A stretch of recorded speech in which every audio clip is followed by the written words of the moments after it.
and let it Okay. go for however long it'll take for it to actually start recording.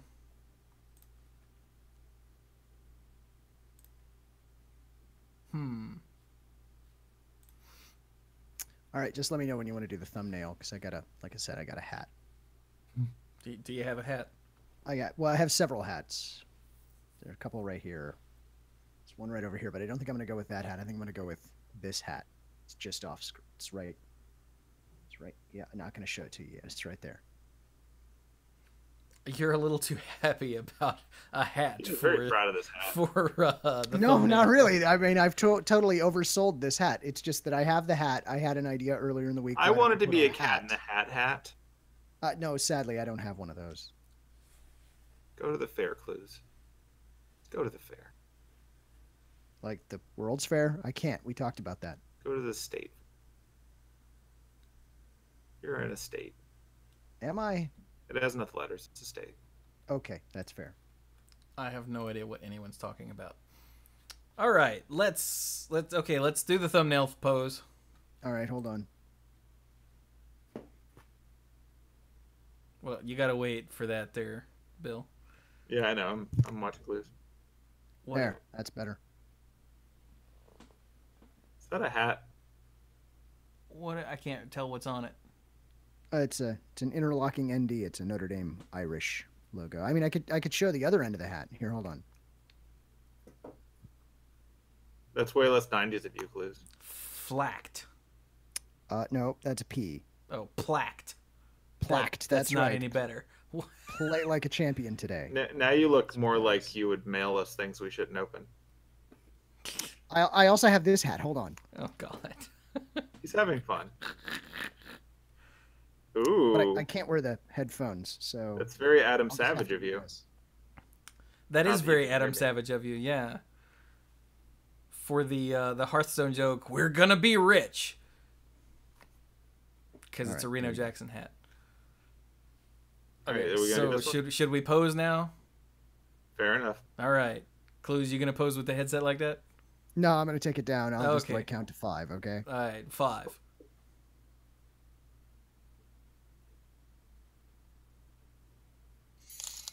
All right. Hopefully that worked. I wasn't wait for Cluze. Hopefully that worked. I wasn't looking, but then Magnus resubbed just as I was about to say okay, good. So hopefully we got it. It'll be perfect. Extra drama. It'll be perfect. 13 months in a row. Thanks, buddy. The Josh Gates hat. You shut your face. Who's Josh Gates? He's he used to do, I think he has another one now. Like originally he did like weird Ghost Hunters style things where they went out to various locales looking for monsters, and now he just goes out to various locales on the Travel Channel. So he went from Ghost Hunters to like Anthony Bourdain. Also, apparently my wife found the stream because she just sent me a message that said nice hat. Nice. Later you'll find out that she sends that message at random times and just happened to work out.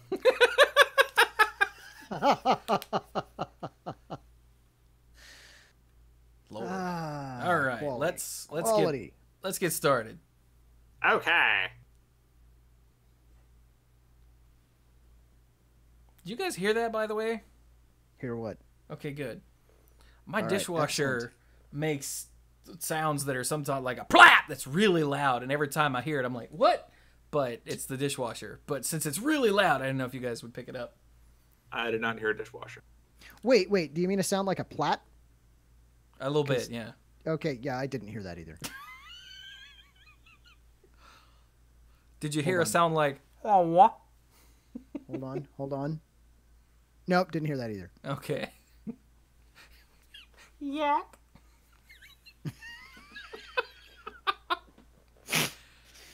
How about a sound like a total goober laughing? Because I heard that one. I heard that one a couple times, yeah. Totally heard that one.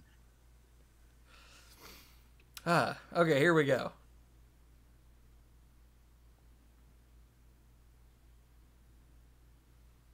Ow, jam! Hello, everyone, and welcome back to another fun-filled episode of Monday Night Magic here on twitch.tv/themanapool. which is where we broadcast live every week. What? Monday nights, usually around 8:30 p.m. Eastern. Somewhere like that. Ish. As we return to standard time. Yes, and thank God for that. Let's end the scourge that is daylight saving time. Yeah, it's the only time you'll ever hear me say this, but I think Arizona might have something going on there. Well, I mean, they did end it. They just have to not bring it back next year.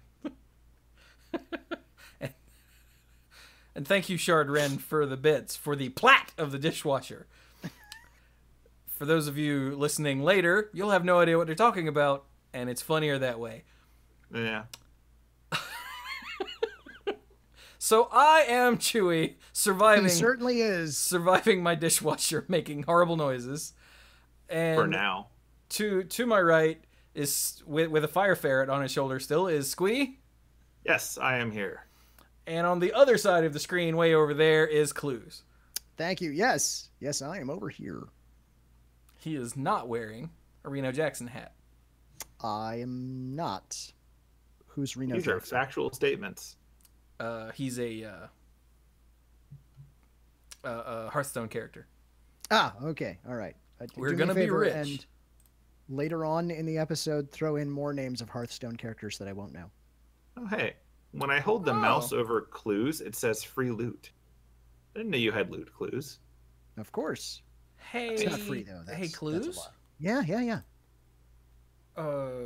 Pharmacist Judge just sent me a link to the Legacy top 8. So hang on a minute. I'm gonna. Whoa! Where'd that come from? Well, he was there. Because I looked for this. No, he was there. Yeah. Yeah. I get that. So there you go. All right. Sorry about that, stream. All right. I'm gonna just take a look at this. Late breaking news. This just handed to us. All right. Okay, good. So we'll make fun of the website for being crappy when we get there. Yeah. So let's just start there while we're here. So website is crappy. Moving on. What? Right. Yes. So starting off, this weekend was Eternal Weekend in Pittsburgh, PA. Indeed. What? Went on forever. You know it's eternal because it got an extra hour. Is it bad that I didn't even notice the extra hour because I think I accidentally stayed up too late that night? I mean, that sounds right. Hey, here's how little faith I have in our electronic devices and what they do for us these days. So I knew that when I went to bed, my watch, which is a smartwatch, which talks to my phone, which is a smartphone, would just go ahead and change the time automatically. So when I woke up, it would be completely seamless.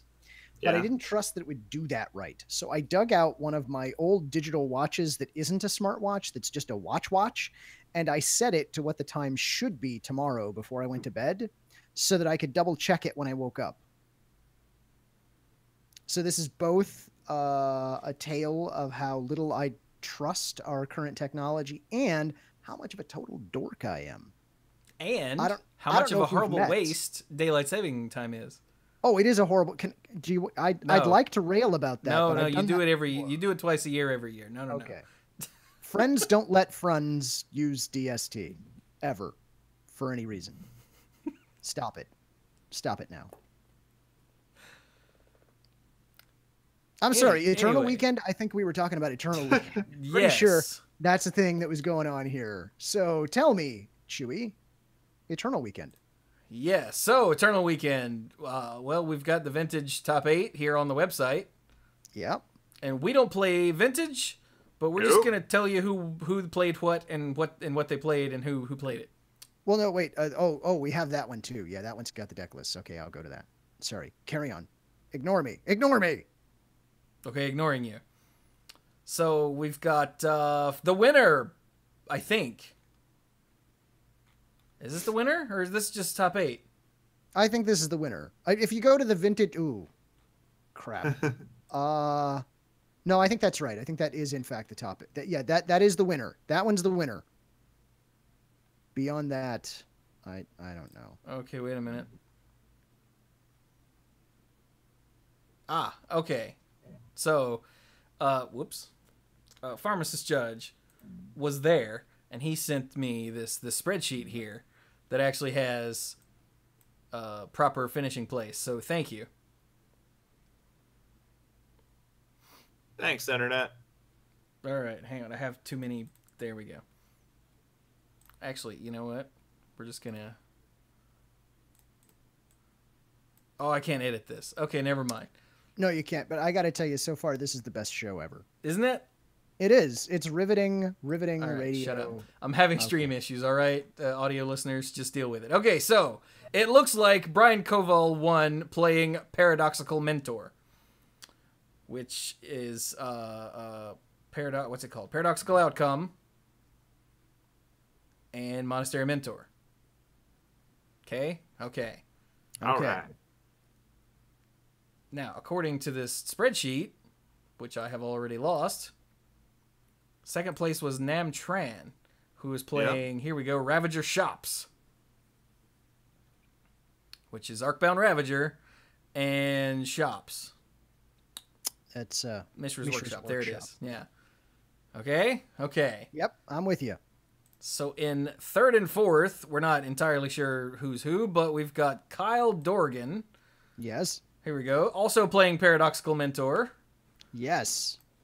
And Rich Shea. Raptor Shops. Who's running Ravager? Oh. Huh. Patterns. All right, then. What do you know? That's eerie. Good job, top four. All right. So, rounding out the top 8, we've got Matt Sperling, who is playing Pyromancer Control. I like half of that. Of course you do. Is it the red half? It's the young Peasy. I mean, look at him there. Yeah. It's Then, like a okay, controlled who's next? Elliot Burke. Oh, Dak Faden. Dak Faden. There it is. Elliot Burke was playing Landstill, because that's still a thing in Vintage. Your pun is noted and shame. There was a pun? Yeah, you totally did it by instinct. It's fine. Embrace it. I don't even know what that would have been. It's too late. Just keep pushing on. All right. Keep pushing on. Next up, Marshall Arthurs was playing the Vengeful Survival deck. I have no idea what that is. What is Vengeful? Vengevine. Vengevine, yeah. Okay, and Survival, I'm going to guess... Of the fittest. Of the fittest. Yeah. There it is. Okay. These need more interesting legacy-like names. No, they don't, because I can actually figure out what they're doing. And then the ending it up is Como Quack, who's running Grixis Thieves. Wait, Notion Thief. Oh. I bet that's hilarious in this format. Nice. Also, thank you to Oxy the Mellifluous, who just subbed. I recognize your name, and it's awesome. So there you go. That's the top 8 in close enough order. Thank you to Pharmacist Judge for that. Super helpful. Thank you. And then, if you go to the Legacy page, you get this, which is pairings and standings. Yep. Thanks, Card Titan's website. You were officially worse than WotC. And that's saying something. So... Here, Card Titan, have a trophy. Yeah. So we're just going to go to this handy spreadsheet to see that Patrick Green won, playing Miracles. Indeed. It's a good thing we banned parts of that. Mm-hmm. Cyrus Corman Gill was running Ant in second place. Hey, at least we know which version of Storm that was. Yeah. Thanks, buddy. Pharmacist Judge, not Cyrus. I don't know him. In third and fourth place, in some order, we have Christopher Walton running the Check Pile and Brandon DeVera running Sneak and Show. We haven't seen a Sneak and Show in a Star City Legacy thing in forever. It's been a while. Been a bit. Yeah. And then the rest of the top 8 in no particular order. Matt Dilks running Turbo Depths. Brendan Hagen running Elves, which I know makes Cluze happy. Yeah, not enough elves. Jake Weinman running Turbo Depths also. And John McDermott running Grixis Control. So there you go. Hooray! Legacy. And again, we would tell you more about these decks in Legacy, but we don't have them, so... And don't care enough to? I believe that they contained cards. I have learned over the years that Eternal Weekend doesn't matter at all, except to the people that it desperately matters to. Yeah. Yeah, that's probably so. Fair. Like the There's interest not level. a middle ground on it. No, the interest level in Eternal Weekend is either 0 or 100, and there's no gradient. Very, very little middle ground. Yeah. So yeah, for those people that care, they already know all this, and for the rest of us, here's who won. Yeah. So, congratulations to everyone who is out playing the king of all formats, and I guess vintage too. See what you did there. And a big Zero thank of all you. formats. Big thank you to Pharmacist Judge for getting us that information, because we'd be lost without you on this one, buddy. So thanks. Yay. Okay then. So, excuse me, I was responding to chat. So, moving on, there was one Grand Prix this weekend. Yep. 1552 What- people playing Modern. What? Thank you for the bits, Ace. Yeah, I'm well aware of a free copy of Destiny 2 that I have no interest in ever claiming or playing. You should play Destiny 2. I should not play Destiny 2. It's really good. You should play it. No. So, I'd be playing it right now if I weren't recording this. also you're back. Okay, so your camera just froze. He with a just really went funny, to go play Destiny 2. and Yeah, now- right. I just popped out to play some Destiny 2. I'm back. I'm back. Anyone who's ever played knows that I could totally load into the tower in about 10 minutes. The EverQuest days. Yeah. All right. So there was one GP this weekend. It was Grand Prix Atlanta, and it was Yes. Modern. Yep. Like you do. In fact, just like you do. Why did that not open? Open that in a new tab. Thank you. So let's go look at Modern. Are they, please tell me these. I hope these are in order. You Let's want to see. believe. So far, yes. That looks like it. Yeah, okay, good. It appears to be. All right. So the winner was person whose name that I can't pronounce. Paiwan? Paiwan Zheng? Maybe? Anybody? I hope Close enough? He was running Bant Spirits. so. He's very successful of late. The Bant Spirits? No, him. Oh, he is? Yeah. I don't remember not being able to pronounce his name recently. 2 GPs in a row for Bant Spirits. Did it say that he has finished well here somewhere? I thought I read that. I could be wrong.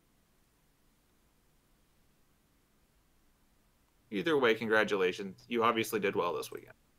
I mean, he won, so yeah. Yeah. It's a dead giveaway. Yeah. In second place, Piotr Glogowski is running the Ironworks combo. Yep, that's the Ironworks combo. Hooray for Solitaire.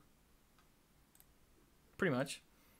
In third place, Christopher Larson was running the Hardened Scales Affinity deck. Affinity? Animation module. Not Affinity. It's just Hardened Scales. Yeah. Was there ever Affinity in this deck, or was that just what they called it? Or is this an actual different deck? I think this is... No, this looks like the same thing. I mean, this is a counters deck more than anything. Yeah. So hard scales makes sense as a name. So we've got the Ravager, the Worker, the Hangerback Walker, the Steel Overseer, the Walking Ballista. Animation module. That's pretty funny. 1 Mishra's Bauble.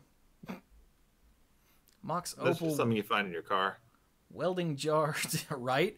Darksteel Citadel, Evolutionary Leap, and of course, Hardened Scales. Of Yeah. course. Oh, and Ancient Stirrings because mostly colorless, so why not? There you Haven go. can come to. We went through great effort on one odds and ends to try to figure out how this thing could win on turn. Was it 3 or 4 or something like that?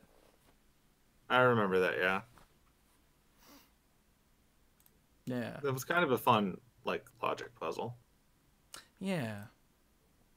All right, moving on. 4th place. Kazu Negri is running Infect because I hear lunch is good. Hey, that reminds me. You should get a flu shot. Yes. That is how you defeat Infect in the human meta. Right. Well, oh, Infect. I was like, what? Yeah. What I had to make a. Never mind. Carry on. I'm sorry. Fair enough. I'm sorry. In 5th place, Martin Juza is running the Hollow One deck, which they finally stopped calling Black Red Hollow One and are just calling Hollow One because it's the only one, and it's hollow. Yeah.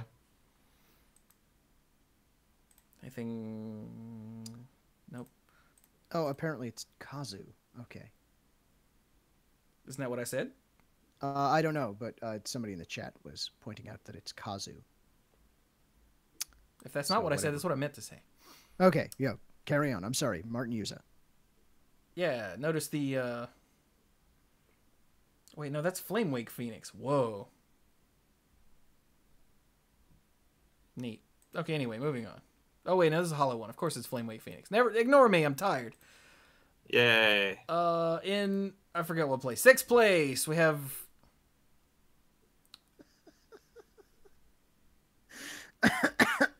How do you pronounce that series of vowels? I don't know, but before you try, it just always amuses me that you always forget what place, and it's always on deck 6. That is often the case, yeah. Joao Choka? Joao Choka. Joao. We're going to go Yeah, sure. something like that. He's also Your running... name is awesome. I want to know how to pronounce it. If you're listening, tell me. It is pretty awesome. He's also running the Ironworks combo. Next up, Takumi Utsuomiya. Hang on. Utsuomiya? Yes, that. Takumi Utsuomiya. Bridgevine. Yes, he is running the Bridgevine deck. Ooh, with a Greater Gargadon. Ooh, tasty. Oh, man, I missed that guy. That's nice. I like that. It's stupid things with Greater Gargadon. He's awesome. And then to round it out, Yoshihiko Ikawa is running Tron of the mono green variety. I respect that. There's a little bit of black in the board, but you know. 2 copies of the Ugin. You gotta have those. So there you go. That's Top 8. That's the top 8. How many people were at this tournament, by the way? 1552. It's pretty good. Yeah. You know, for Atlanta. So if we go over to the top stories, we've got the Day 2 Metagame Breakdown. Fairly diverse. Yeah, fairly. That's one way to put it. That's how Modern works now. Yeah, there were 34 Humans players, which is just over 10% of the field. Yep. 25 Burn players, that's about 8%. 23 Jund. 22 Blue-White Control. 21 Bant Spirits. And then it drops off to 19 or less there, and it just keeps going. Yeah. And this is day 2, so it's not like this is just people couldn't decide what got there. These are all decks that have made it through day 1. Yeah. So, yeah, if you want to play Constructed and have choices, probably Modern.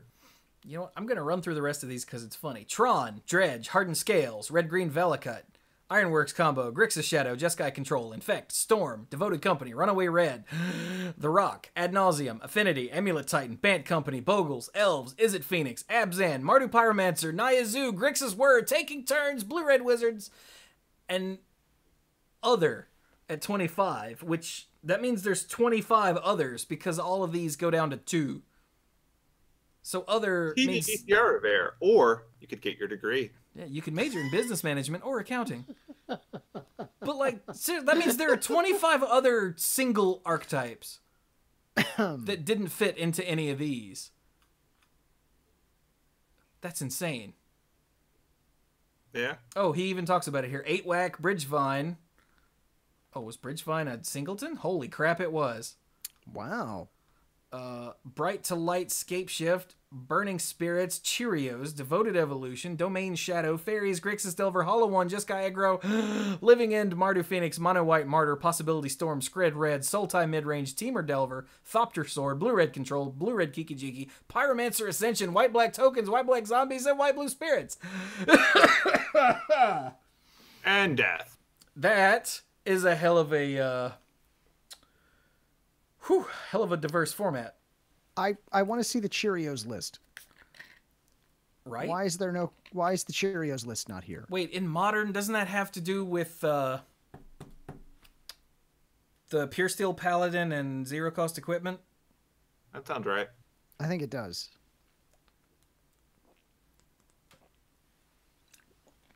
Whew, okay. You okay there?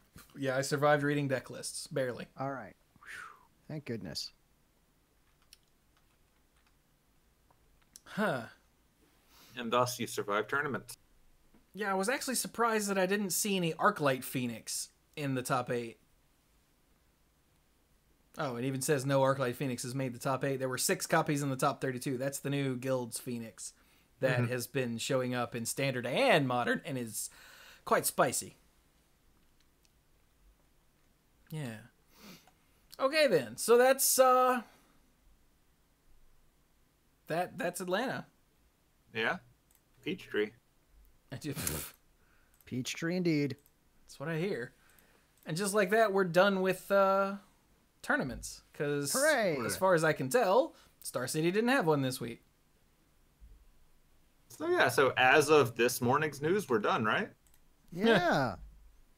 Surely. You'd like to think so, wouldn't you? As of, let's say, 9 a.m. Eastern time, we've covered all the news. No, not even. Because over the weekend, strange things were afoot. At the Circle K. Oh, that's the second time you've made that reference to me, and I still don't understand what you're going with. Oh, it's from Bill and Ted. Oh, yeah! Yeah. Okay, so anyway. Over the weekend, people were getting, from Wizards of the Coast, some cards. That's never happened before. No, actually. Directly from Wizards of the Coast. To my understanding, I didn't follow very closely these things as they happened, but to my understanding, they were sort of apology cards for people who tried and failed or something like that, had issues with trying to order Guilds of Ravnica Mythic Edition from the Hasbro toy shop, which, as we know, was damn near everybody who tried to order. Yeah. I like the idea that apology cards mean something else in this context than it does to anyone else in the world. Oh. That is a good point. But there was one card. Everybody seemed to get one card, and they had the UMA set code on it. And people went, what? Uma. And social media exploded as people were trying to figure out what, because they were, UMA, and their set number was out of 40? Yeah, and in fact, as I recall, there were notes from WotC saying, hey, here's the thing. Feel free to go ahead and share it on social media. Tell everybody about it. More news coming on Monday. Yeah, this was viral marketing at its best, let's say. Competent. Yes. And yeah, it turns out that the speculation of this is Ultimate Masters was correct. That's what it is. It's a set called Ultimate Masters. It sure is. It's another Masters set. Hold on. Let me just double check something. Before we go any further. Today, what's today's date, gentlemen? It is November the 5th, 2018. Remember, etc., etc. 2018. Yeah. Yes. Okay. So carry on. Okay. So yeah, it is Ultimate Masters, which is a new set, a new Masters set that's coming out this year. It comes out December 7th. Yeah. Yeah, that's like next month. Yeah. And Yes. as a smartass in our chat is pointing out, he says, I distinctly remember somebody on a podcast saying that this would never ever happen. And you're correct. That's true. We And said that's because this would be crazy. yes, we said that this wouldn't happen because it would be stupid. That is in fact what we said. And we were wrong about this happening, because this totally is. And more on things we were wrong about in the near future. But that doesn't mean that we were wrong in thinking that this would be dumb. We overestimated people. Yes, we overestimated Wizards of the Coast to not do something dumb. Now, more about this set. It is called Ultimate Masters. It comes out December 7th, which is a month and 2 days from today. Yeah. It's 254 cards. There are 24 packs per box, like they do with the Master sets. No, Papa. Bye. 15 card boosters with 1 foil. Okay, yep. They're in English and Japanese. All right. There's 1 ultimate box topper per box, which is a dumb name for a. Thank you. Thank you. It really is. But you send in box tops to get things. Yeah, people in the Manipool Discord server were talking about like getting box toppers, and I'm like, what in the hell is a box topper? Is that what they're naming the masterpiece cards? They were like, yeah. Oh, why is it called a box topper? Because it's when you open up the box, it's sitting on top. Brilliant. I was like, what? Because back in the day, this is how old I am. Box toppers were oversized cards that you would still get. have some. Yeah, I do too. Like, it's the best Emrakul ever. Because it's huge.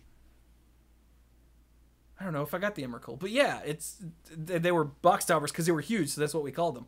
But apparently they're called Ultimate Box Topper because when you open your box, there it is. And that's what people were getting, was the box topper version of these cards. They had like, some of them had new art, some of them they all had like extended, like borderless art.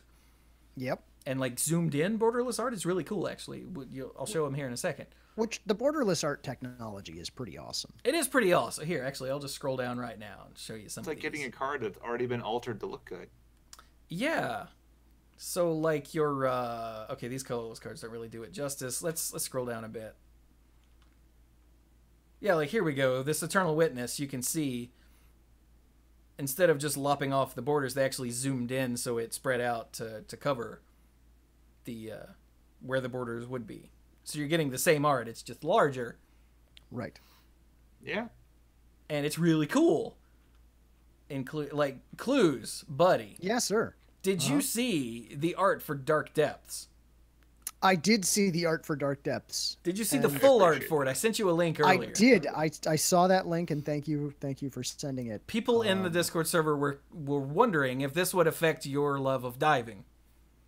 No. I've seen some real creepy stuff while diving.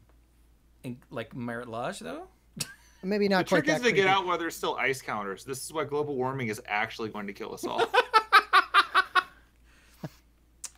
And the other card art people were all over was Through the Breach. There Which it looks is. really cool.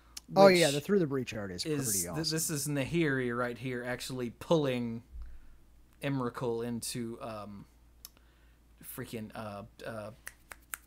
Innistrad. Thank you. I'm like, wait, hang on, no, not that one. The Which one is after great that. because Through the Breach is from Kamigawa, but the event that it describes fits perfectly with what happened in Innistrad. And this is also what people do when they're playing Through the Breach. There is that, yeah. So it's just perfect.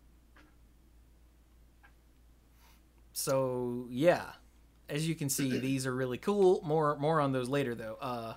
Yeah. So these ultimate box toppers. Oh, God, I hate that name. These ultimate box toppers include UBT? every mythic in the set, plus some other stuff. Mostly rares, although there's at least one, I think maybe 2 uncommons. Really? Yeah, like Kitchen Finks are in here. Yeah, Kitchen Finks, and I think Noble Hierarch is at. Nope, she's a rare. Noble Hierarch. I thought there was. rare. I thought there was one other. Eternal that was Witness. an uncommon. Yeah. Which those Eternal two. Witness is the other one, yeah. Those two make sense. Sure. I can see that. Yeah. Yeah, they're pretty good. Pretty good. So they showed off all 40 of the possible Ultimate Box Topper cards, and they all have this neato art.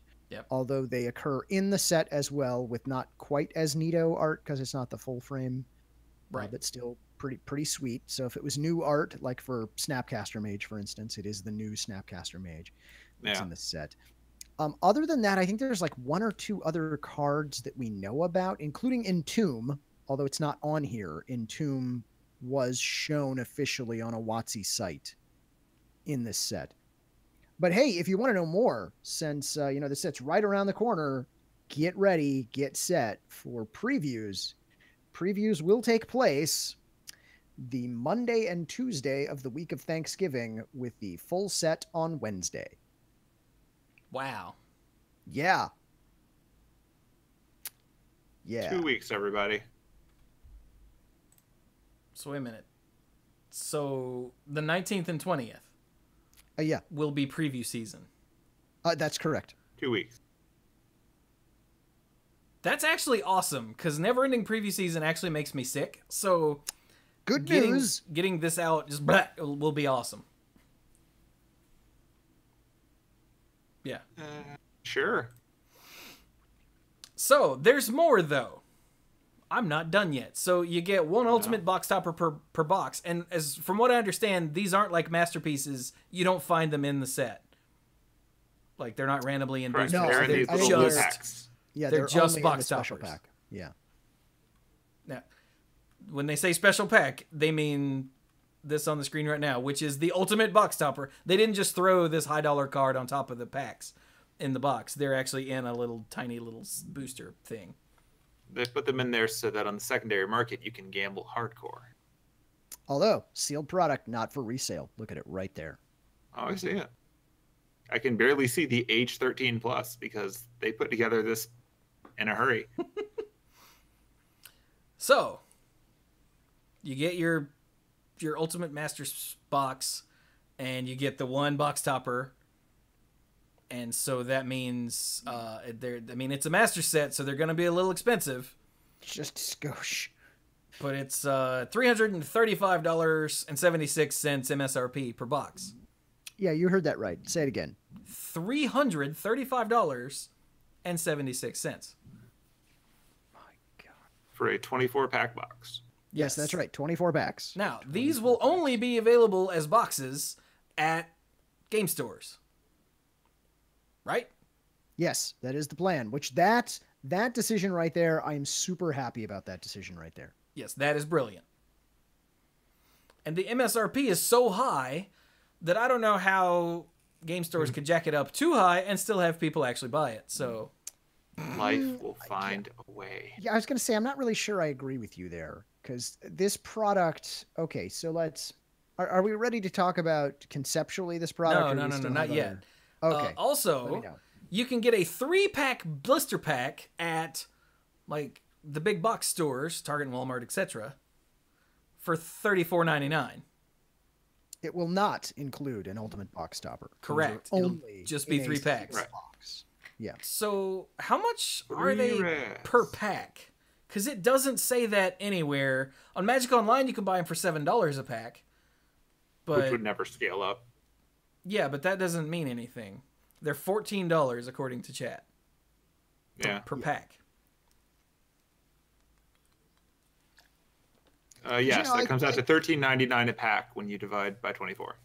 I think what was missing all along with these Masters editions was $14 packs. I think that's right. I mean, that's just the next step in the trend when you go from, 7 to like 9. 9. Yeah. Yeah. We'll get there. Now, we're going to crack jokes about this because it's us. Yeah. But It's true. I would like to say that we're not here to crap on anybody who wants to spend this money to get this. Clearly, this is a whale product, just like the Guilds of Ravnica Master, a Mythic Edition. Yeah. This is for the people who are heavily invested and have money to burn. And that's all it's for, because it's $335 freaking dollars. Yeah, the barrier to entry is high enough that this is not a casual pick it up and see what happens thing. And odds are, when stores are like, we're going to do a draft, and they're charging people like, $40 to do a draft, they may have trouble firing those. They may not. It depends on the hype at the moment. But this is definitely not for the casual Magic player, especially when the cards you open are not likely going to be something that you'll be able to play with in Standard. So this is a collector thing and a get cool cards for your casual deck or EDH deck or, your non-rotating format deck. Right. Or your cube. And your cube. Yeah. I do want to join the chorus before we say anything too overly critical here. I do want to join the chorus of my co-hosts and say, okay, this product is not meant for us, and that's okay. Yeah. Every product doesn't need to appeal to every player. That is absolutely, totally true.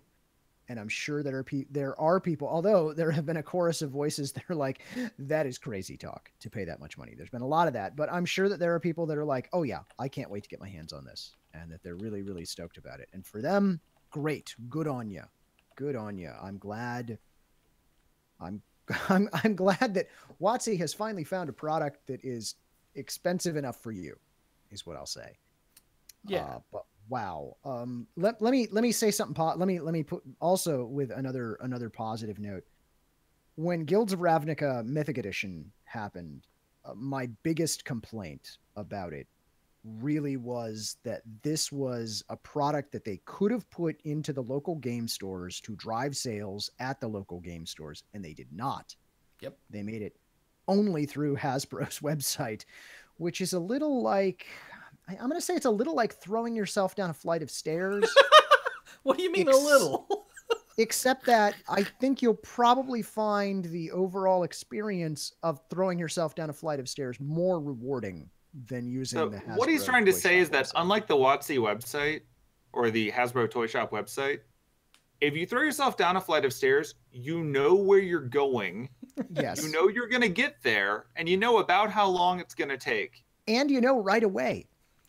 And you're going to find out immediately whether or not there's a bottom, and there's always a bottom. Yeah.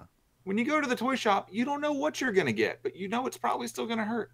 So this time, I love that they have given this as a product to the local game store, because I do think that they need all the help they can get, and I like when WotC goes ahead and says, here, this will definitely drive sales to you guys, particularly with the only way to get these ultimate box toppers being to buy a box through your I'm box. hoping that the game stores that do decide that they're going to crack one of these open for, an awesome baller draft, decide that the best way to do it is to, you pay to get in, you pay roughly the cost in packs, plus maybe a little extra, and then they use the box topper as the first place prize. Yeah, I think that'd be an awesome That would way be to go. the hope, yeah. Because that seems easy and fun to do, and people would have a good time. Because you don't really need to sweeten the pot that much for this kind of thing. Like, people are already going to be ponying up, I guess, $42+. So, Now, presumably, it'll be worth it. Now, I can't remember if it was Chewie or Squee. One of you guys made the comment that hopefully the game stores that do get these won't jack the price up too much. I'm not sure that it will matter, right? I mean, this product is already so flippin' expensive that no one... I really don't think, given the kind of coverage that we've seen, given the things that they've said about this set so far, I'm not really sure that this set was designed with good limited experience in mind, as much as, holy crap, these are all really awesome cards. So I don't think anybody's out there thinking to themselves, I'm just going to get $335 and just have the greatest draft experience with my buddies ever. It'll be awesome. I think the kinds of people who are going to buy this, who actually want to purchase this product, are more than willing to spend more than the $335. I think we've already gone into, I don't know, a Magic population that isn't going to be upset if your LGS does jack this up a bit. So another thing to point out that may be interesting to you.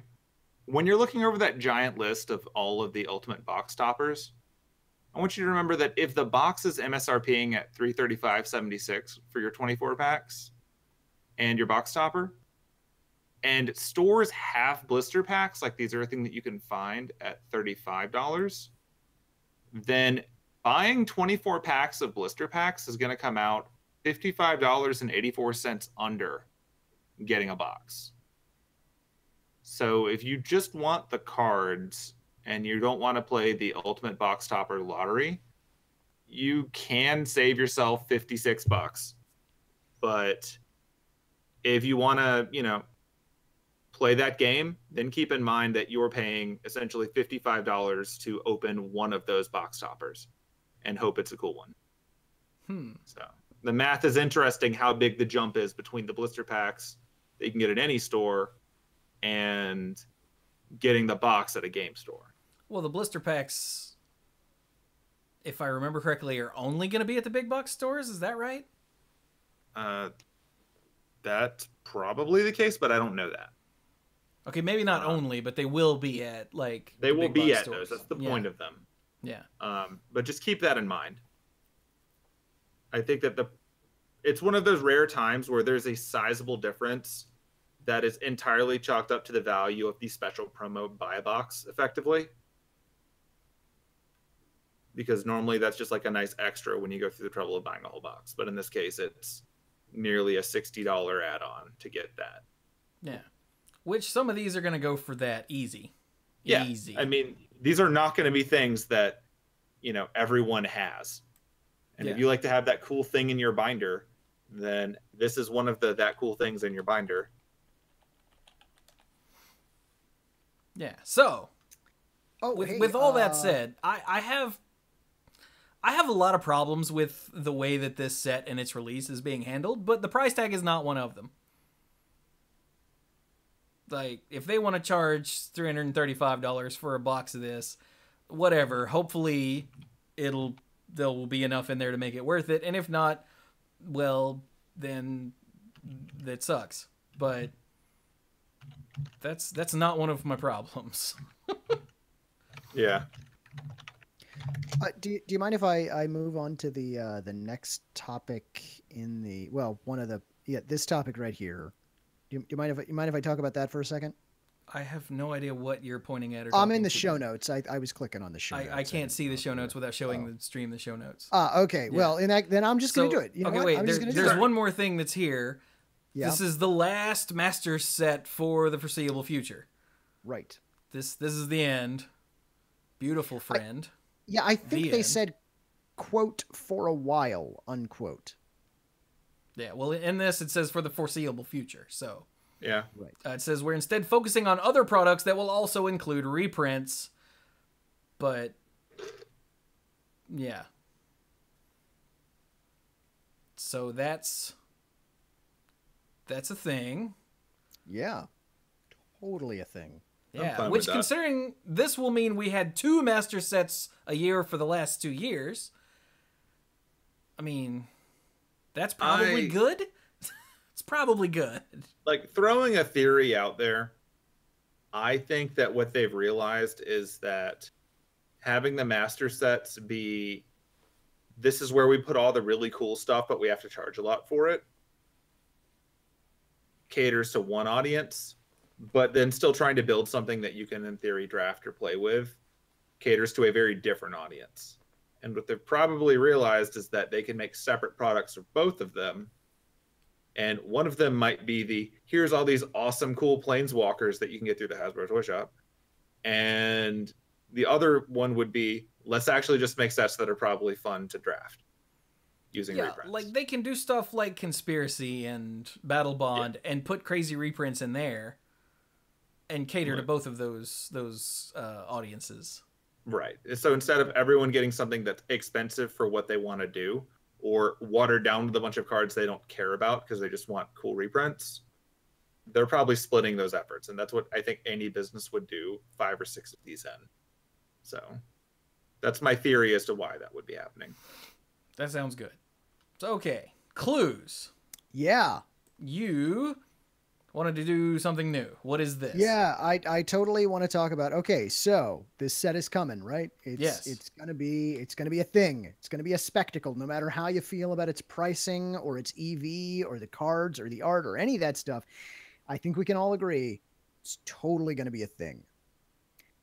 Let's say you want to play. How soon can you play? Well, we all know that it releases on December the 7th, but if that's not enough for you, you can head to PAX Unplugged, where Pastime Events is running the Magic events, and they have some special preview events for Ultimate Masters happening at PAX Unplugged.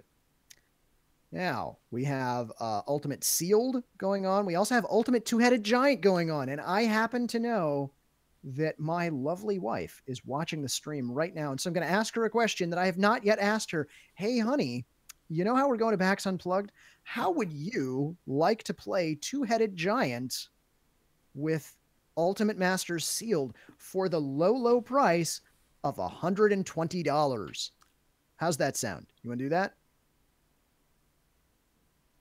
Just gonna wait for her response here. While I wait for her response, maybe later in Divorce instead of the Two-Headed Giant, we will instead play the Sealed. Would you like to play Sealed with Ultimate Masters?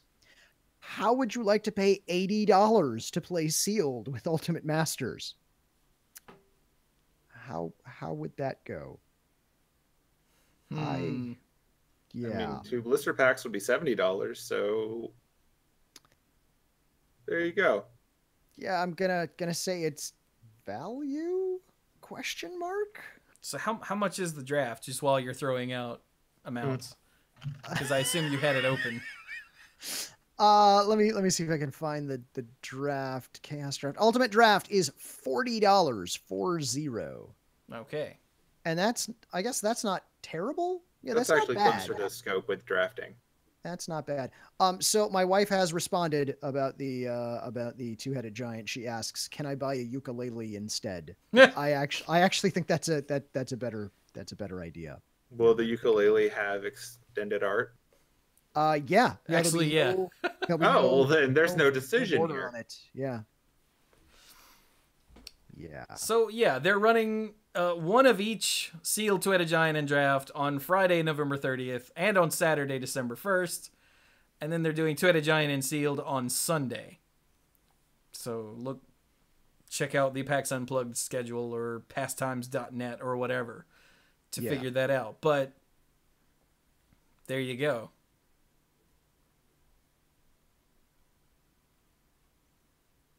So was that it for that, Cluze? Yeah, that was it. I just wanted to bring up that if people want to play it early, there will be early ones. Okay, so there's one more thing regarding Ultimate Masters, and that is, well, you remember a month ago yesterday, actually, we just looked this up before the show. A month ago yesterday, so on October 4th, we did the Emergency Thursday Evening Magic episode. You remember that? I do. And we talked about last month. Yeah, we talked about Grand Prix Vancouver being suddenly changed from a team sealed event to an individual sealed event with no explanation, only less than 3 months out. Yeah. From the start of the event. And we all went, "That's really dumb." And we made fun of the tinfoil hat people who were like, "There's going to be a secret master set, and that's going to be the format." And we were like, "That's really dumb. It's crazy talk. WotC wouldn't do that because that's stupid." And then, guess what? Yeah, they did. GP Vancouver, which is, where the hell is it? In Vancouver. No, where? Is there really no date on the GP Vancouver registration page? Are you serious? Oopsies. That's kind of funny. There's not a date on here anywhere. So presumably you know when it is. It's the 30th of December, I think? Schedule information coming soon. What? No, we know when the damn GP is. I know, it's just funny.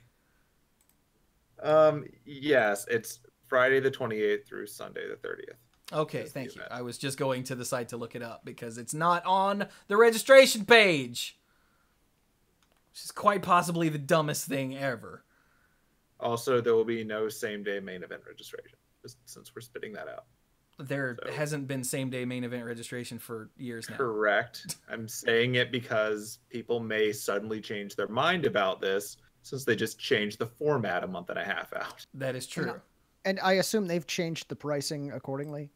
Oh, yeah.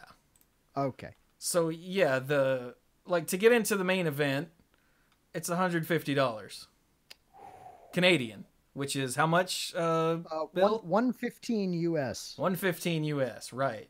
Yeah. So, hey, you're coming to this event. Thanks for booking early. Got your hotel, oh, we're going to change the format, by the way. It's different now.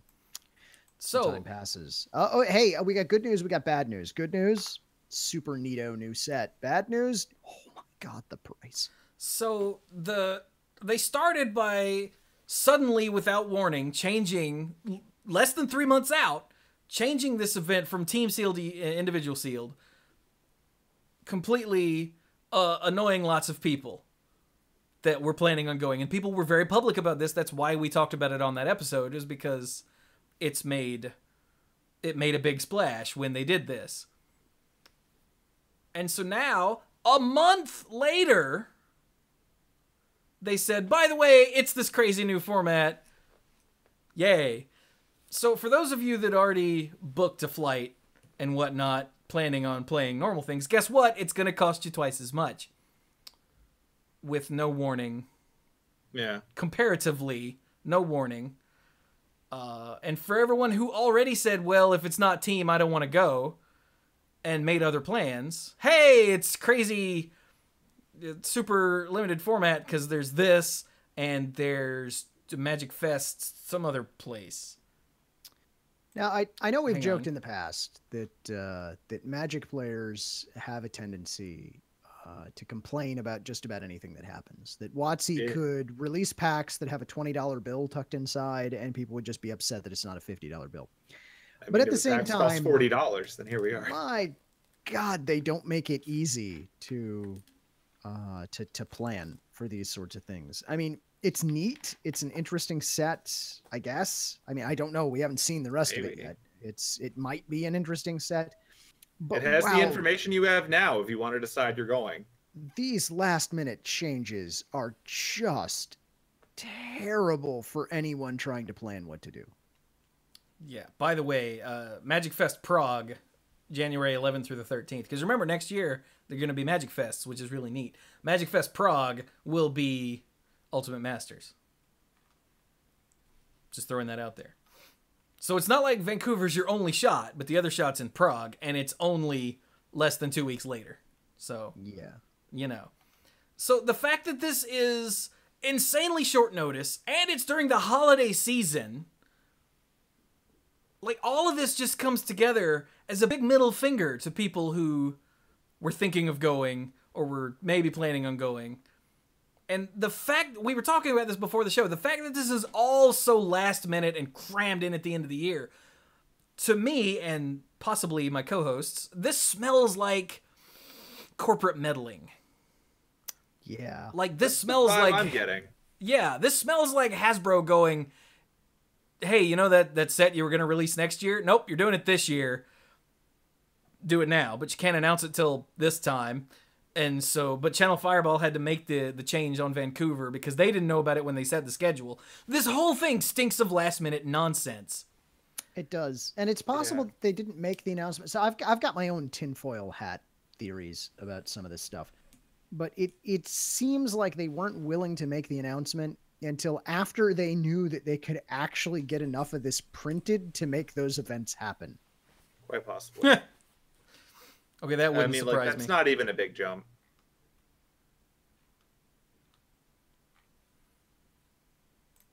Yeah, So... this is weird.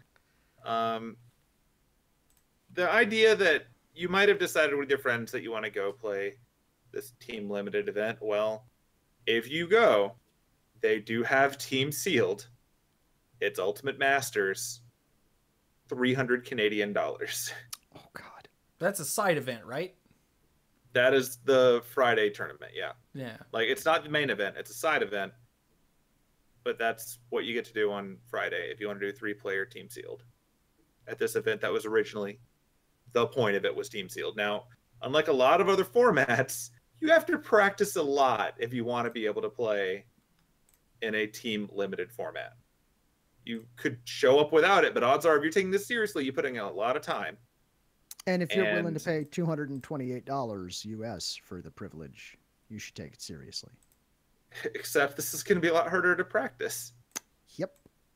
You're going to get the set the week of Thanksgiving. You'll have, that's a whole lot American of time to Thanksgiving. Yes, American Thanksgiving, right? Because it's Canadian. Yeah, American Thanksgiving, and you're gonna have a month to, I guess, grind it out on Magic Online, and maybe that's the point. I don't know, but that's gonna be your practice. So there's just a lot here. It feels rushed, and I also think that the fact that they're specifically, pushing this thing out right now when they're also ending the, Masters series for the time being, makes me think that they're definitely getting the direction to push in. And 2019, we want to do these other things instead. So go ahead and just get this out. We don't want to wait. You've already got the art, so do it now. And, well, you can't just wait for a Vegas. Just go ahead and have it. We'll see what happens. But I don't know. They obviously didn't tell us that's what's going on. But typically when they announce things like this, they do it at a big event. They don't just post it on the website or mail out some cards as apologies. Like, this is the kind of stuff that you announce at Worlds. Yeah. Or like when you have your super extreme, our top 2 players are playing to be the best. Like, this is the kind of thing that you do with that to get hype. None of that was planned.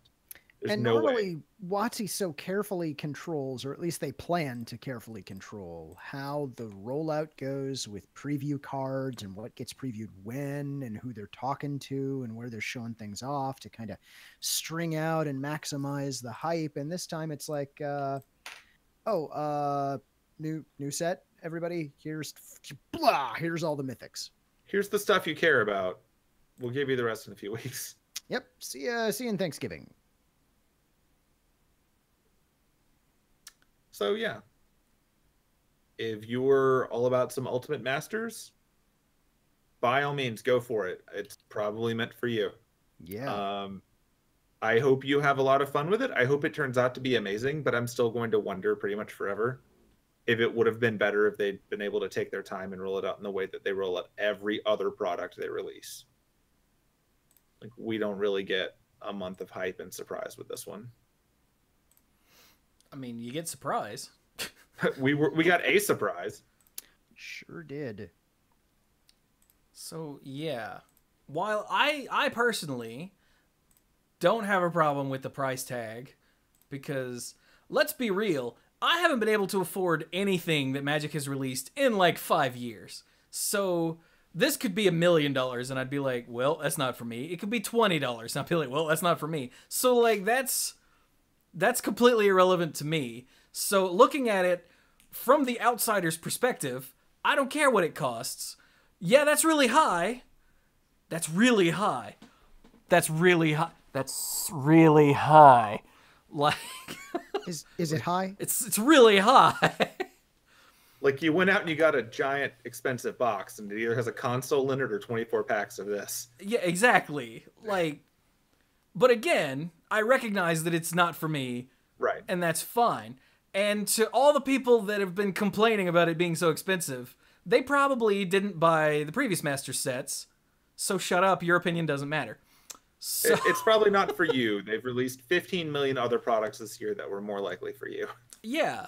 So, the people complaining about the price are most likely the people who weren't going to buy it anyway. So... don't listen to them. But what I don't like about this is the rush and the whole GP Vancouver, everything about that just feels wrong, and it feels like it's not something WotC usually does, which again leads me to believe that there's some sort of meddling here. So, and yes, as the same smartass in the chat keeps pointing out, well, no one bought the last Master set. Fine. They must have a reason. They don't look at their sales numbers and go, as the running joke has been since this was announced, wow, nobody bought the last Master set. We should double the price. Yeah, that's obviously... yeah, that's obviously not what Wizards is thinking. So that line of thought is completely stupid, and you need to shut up. So they must have a reason for this, whether it's Hasbro going, bump it up, or it's... they just know that this is a better set, or the value's there, or what. We don't know yet, and you don't either. So, meh. But my problem is with the timeline. And how quickly it is and how much it's going to screw over. And this is right after that. Like I said at the beginning, this is a whale product. This is for the people that have money to spend and are willing to spend it. This is right after Guilds of Ravnica Mythic Edition, which was also a whale product. And will probably be a recurring whale product in place of Masters for a lot of people in the future. That wouldn't surprise me, yeah. Yeah, it wouldn't surprise me either. I don't know. It just, none of this feels right. That's my take. Like I said, the cost doesn't bother me. It's the timing and the rush that bothers me. Yeah. And if the cost bothers you, well... it's not for you. It's not for you, yeah. And again, we want to stress a message that we have tried to stress over the years.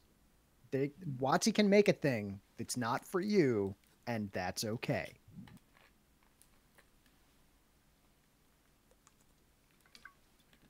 Correct.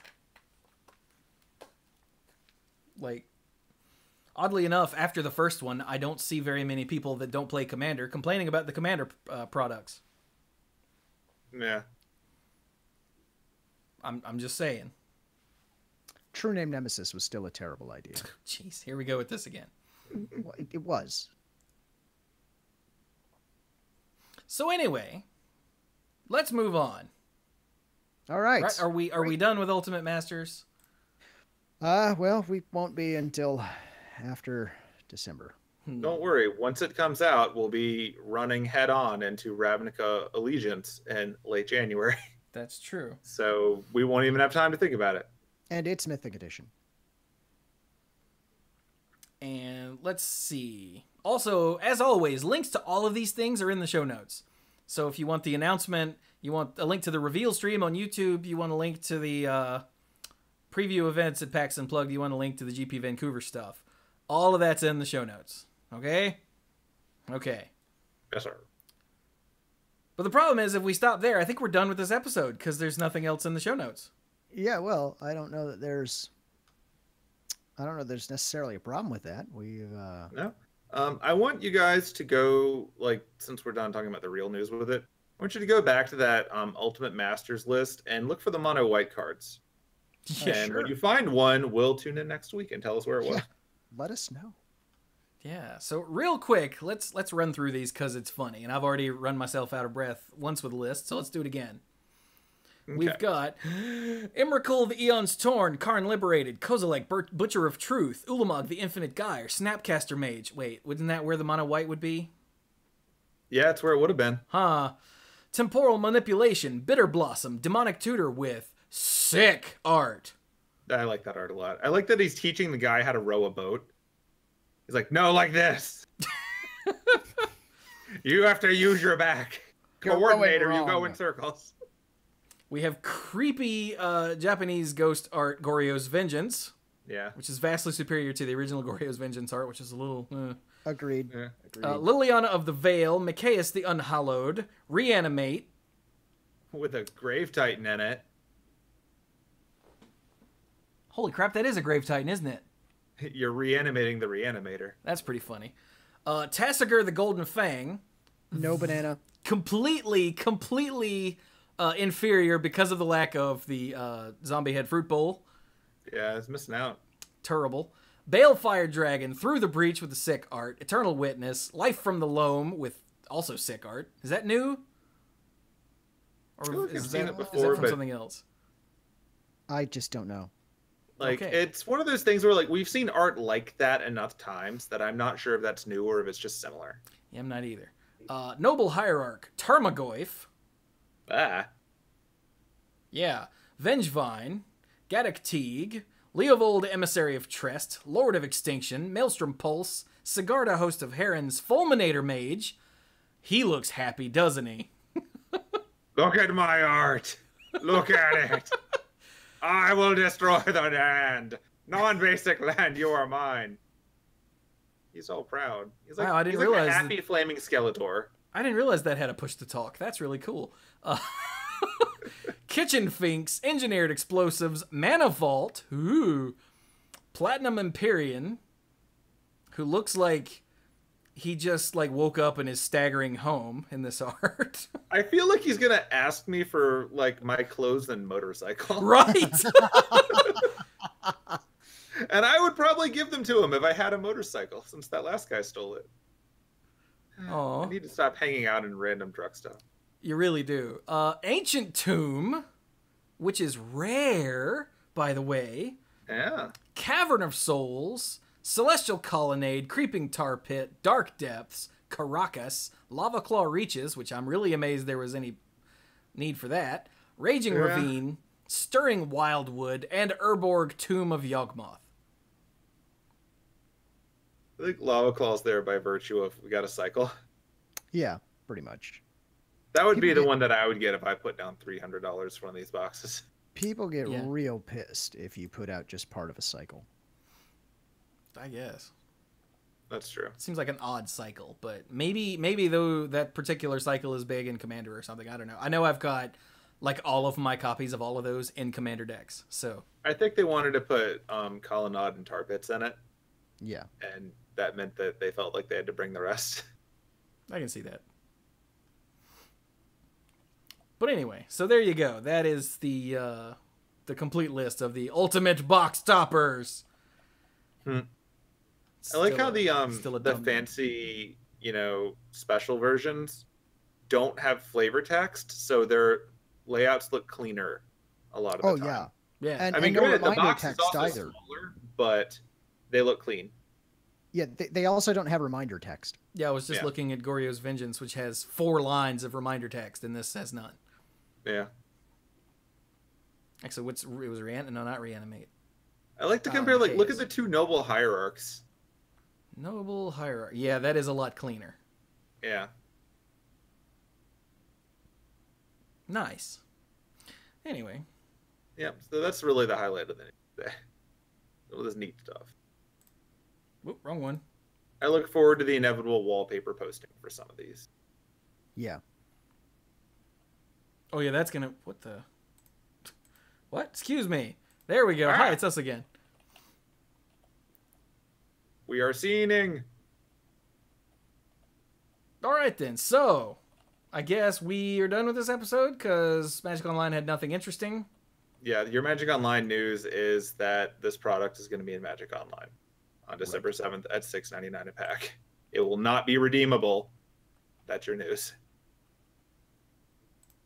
Surprise, surprise. No, okay. Yeah.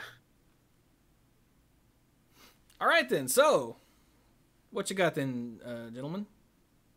I mean, Sure. you guys? Yeah, us too. You can find me on Twitter at Squee Goblin Nabob. There's no I in Goblin because it's voting and you should vote too. That's really what I'm going to harp on, because if you're in America and you haven't voted yet, Election Day is probably when you're listening to this. It's really important to vote. I will not tell you how to vote. You've probably figured out where I would like you to vote and how I would like you to vote if you've been listening to me at all. So I'm just going to tell you that it's really important to vote. And it's really important to make sure that whatever demographic you fall into is represented, no matter how you want to divide that. If you don't vote, you get ignored. So don't get ignored. And that's all I'm going to throw out there right now. So go Cluze. All right. You can find me on the Twitters. I'm at Lacluyze, spelled just like it is in the show notes. We do have show notes. Has all those links. You should check it out. I'm going to echo Squee here. Vote. If it's not too late and you're listening to this right now and you can vote, go vote. Seriously, vote. Have you voted yet? Who, me? No, whoever's listening to this. Oh, okay. You don't listen to me, so that's fine. I'm sorry, what? Exactly. So yeah, I think that's it. I feel like there was something. Oh yeah, daylight saving time sucks. Go ahead, Chewie. He's not wrong. It sucks. But yes, hello.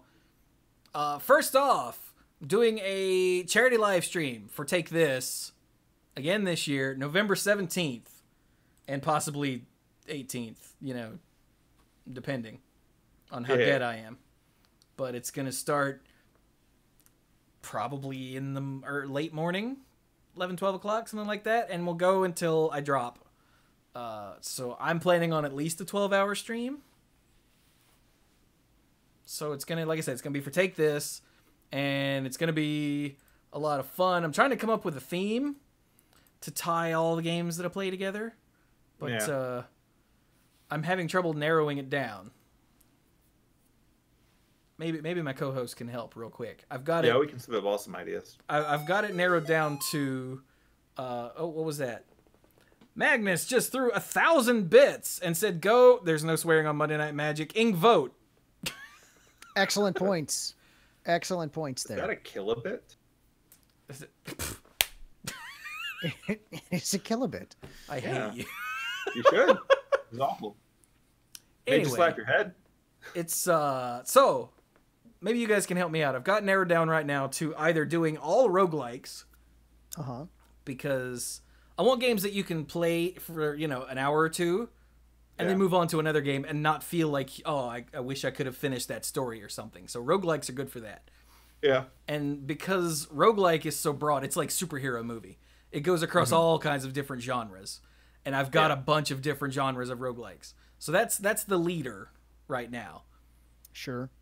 There's ninja games, because I've got a bunch of different genres of ninja games. Or there's zombie games, because I have a bunch of different genres of zombie games. But I'm leaning towards roguelike for the bite size, play for an hour or two and then go to something else. We'll probably get the most variety out of that. That's what I'm thinking. And like I said, we won't be like, okay, well, it's been 2 hours. We got to stop this story-based game and go play this other one now. Sorry. So, you know what? That's it. I've just made up my mind right now. We're going to be playing roguelikes for charity. Roguelikes for Take This. Take This, roguelike. I'll come up with something snappy, maybe. Again, it's November... a rogue. They are likely to take things. Yeah, there we go. Well, sure. We're going to, like I said, it's November 17th. Eastern time, like 11 or 12 o'clock. I don't know. See how I feel when I wake up that morning. Because little known fact, when I wake up in the morning, I look dead for a good 2 hours. And that's just the way I sleep, I guess. I don't know. But that's why I don't stream until nighttime. Because if I were to get up and come sit on camera, people would be like, did Chewie die in the night? Because yes, apparently I did. You kind of have to check for that DNR hint. Wristband when you see him in the morning. It's weird. It is, yeah. So there you go. That'll be right here on twitch.tv/themanapool. Okay. More details to come as I figure out which games I'm going to play. I can say for a fact that Crypt of the Necrodancer will be one of them. That was a safe one no matter which genre you picked. Are there zombies? Yeah. I don't think they're ninjas, are there?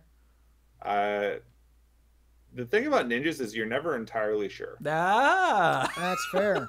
That's fair. Because Crypt of the Necrodancer was a gift from Stark Maximum a long time ago, and I have never gotten around to actually playing it, which makes me upset. Oh. So there you go. But what else? So all the usual things over on youtube.com/themanapool. Videos of the Messenger are still going up.